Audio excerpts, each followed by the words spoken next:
Hello, everybody. I thought I'll run through task 3 once again, not the entire task 3, but task 3 part A, because I felt we had to rush the assignment briefing for part A task 3 due to the limited time available.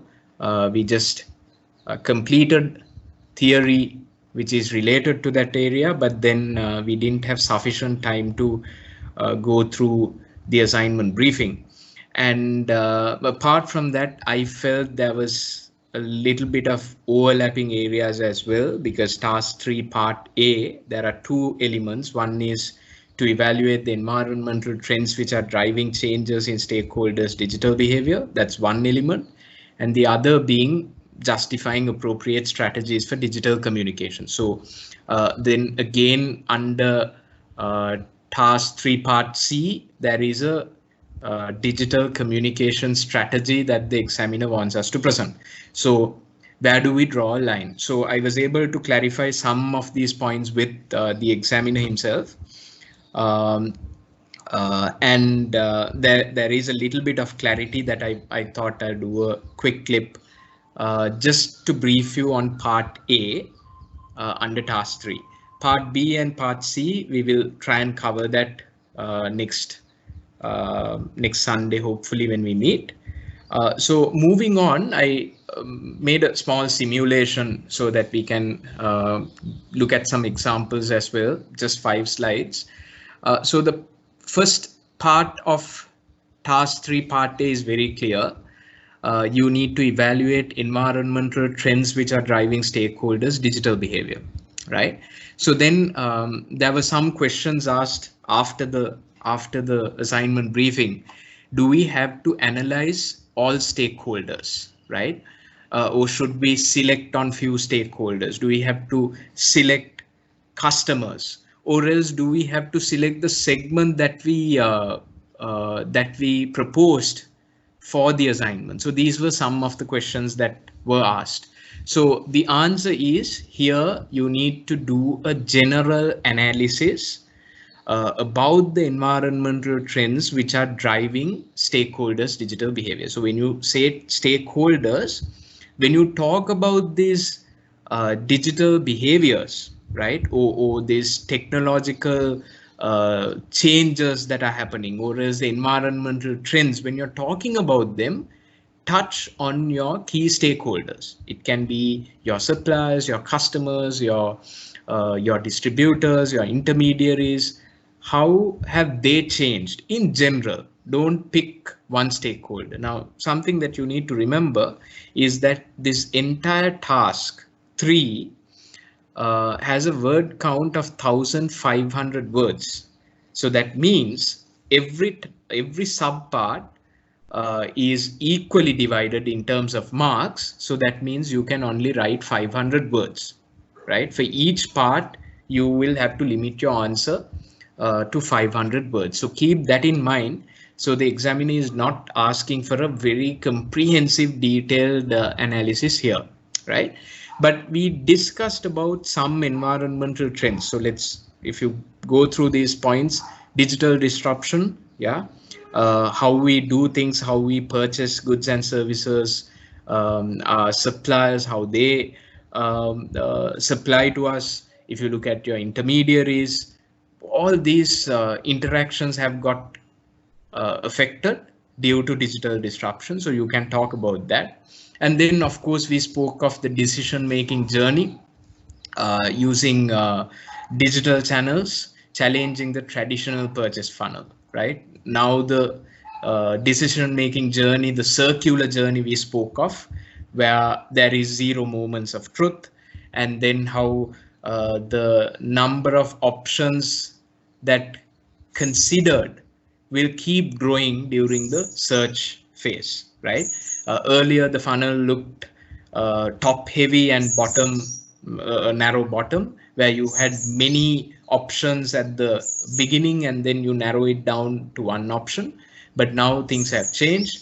In the journey itself, you keep on adding more and more options. So that is something I think you will have to speak of, changes that are happening. And of course, artificial intelligence. Then predictive analytics, like the Amazon example that I brought in, location-based marketing, all these are environmental trends which are driving stakeholders' digital behavior in general, right? So how are we going to relate this to the assignment? How are we going to relate this to the problem that you have identified? Now there was a flow all this time, right? Task 1 to task 2, we saw a very good flow. So the same flow has to be maintained under task 3 as well. So when you discuss these environmental trends related to the industry you have selected, right? And say for an example, in the insurance industry, people today buy insurance on a pay-per-use model, right? Around the world. So the point is, why do I have to pay for insurance for my car when I'm not using it, right? If I'm using public transport and I'm using the vehicle just during the weekend, still I have to pay an annual premium for that vehicle. So then this model, pay-per-use model, came up in many countries, and customers are saying, look, when I'm using my car, I will activate my insurance, and it can be located and tracked through GPS. So depending on the areas that I go, my premiums might change. So it's a very dynamic model that people are talking about in terms of insurance, right? If you select, so those are some examples that I can give you. So if the selected theme is acquisition or even retention for that matter, if you don't observe these trends and take necessary action, you're going to be in trouble.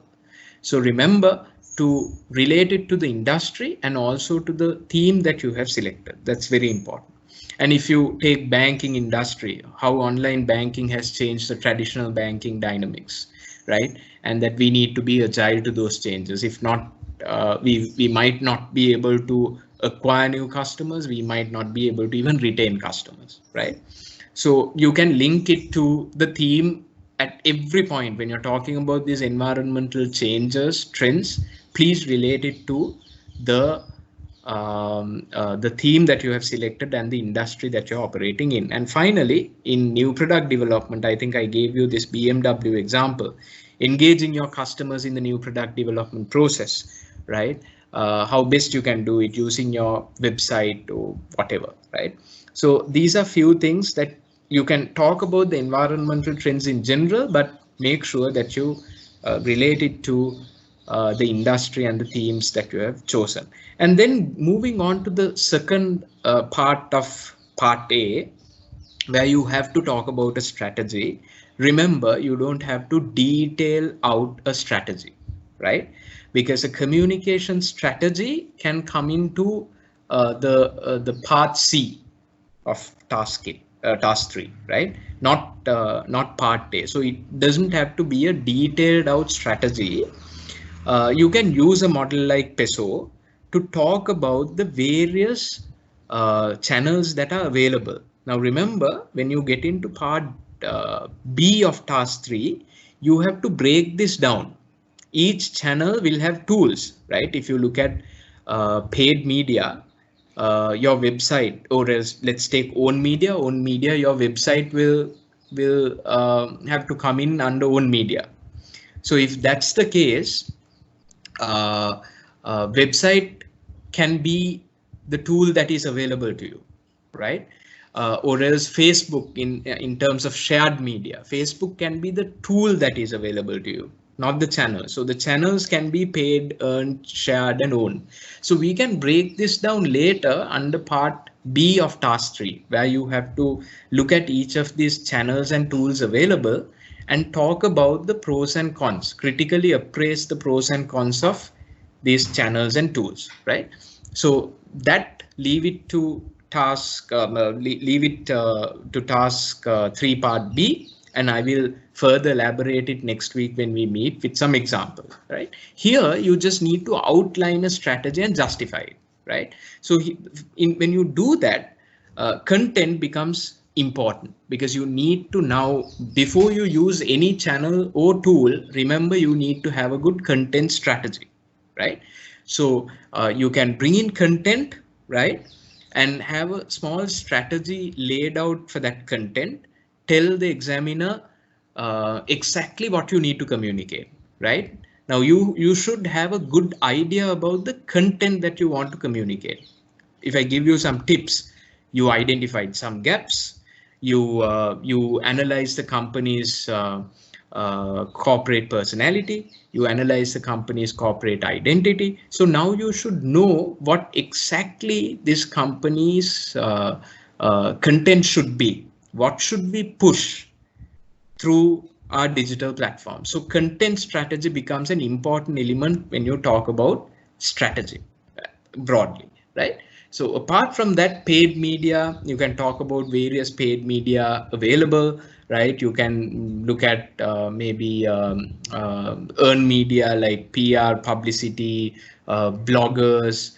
Now, say for an example, if you are a hotel, TripAdvisor, if there are good comments on TripAdvisor, it can be earned media for you, right?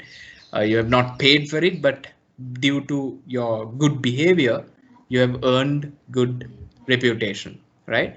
And then moving on to say shared media, for an example, social media, where people who use your product goes and updates on their social media pages about your company and your products, good or bad, right?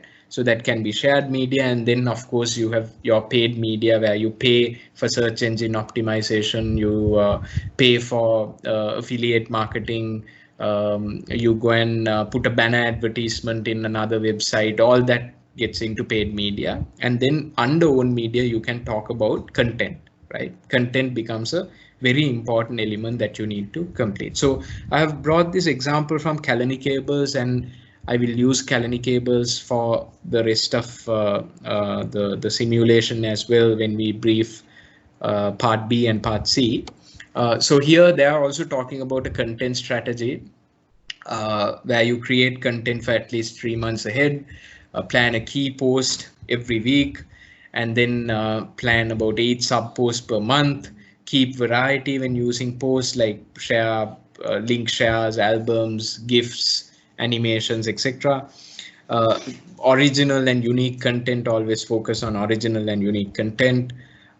Craft real-time content, share informative infographics, all that, right? Create hashtags. So just talk about content a bit more. Now remember, when you talk about content, this is the best, I would say the best opportunity for you to link it with the overall assignment. So if I go into some details, you can suggest some content to close the gaps. Now remember, at Haley's Advantage, the earlier simulation that we did, we learned this company wants to be an innovative company, but in all their communications, they're only showing their capabilities, their expertise, the machines that they have. They're not talking about innovation. So how can we close this gap? By using content, right? So then you have a good strategy now, which will address the gaps that you have identified. Or else, if you look at the CSR and sustainability aspect, to create corporate reputation, to build corporate reputation, again, that can be a content that you want to push. Sometimes your products can be the key capability that you have under your reputation. So maybe you can talk about that, right? So talk about a content strategy, right? Talk about a content strategy and break this model, the PESO model, and say these are the channels and maybe tools available, and how you can push this content through these channels, but breaking them down into different subsections, right? And evaluating how good they are, how bad they are, should not be done at this point, because that is what you have to do under part B. And under part C, you will have to come up with a very nice strategy, right? What are you going to do, right? You might get into a little bit more detail under the strategy, right? So the examiner in the webinar very clearly says part B and part C, mainly part C, has to be very innovative and very you can put in your creativity into it, right? So it's going to be it's not going to be based on a theory. It's going to be on how you're going to relate this to practice in terms of a strategy. Come up with a communication strategy for your company. So we will discuss that later, but what is expected from you under part A is not a detailed out strategy, but focus on the content that you're going to communicate and the channels and media available. Under part B, let's go into detail and assess each of these channels and tools. And based on that assessment, under part C, let's come up with a strategy. You might decide Facebook, you will assess Facebook and say Facebook is the ideal platform for this company. And you will look at LinkedIn and say, no, LinkedIn is not the best platform. So then your strategy will have to be followed after that evaluation is done. So that is how this task flows, right? So hope that is clear. Don't worry about part B and part C. Let's discuss that next week when we meet. But start off with part A. I hope this video would have been helpful. But if you have any questions, please raise it to me on the WhatsApp group. I will let's meet next week and discuss the details. Thank you.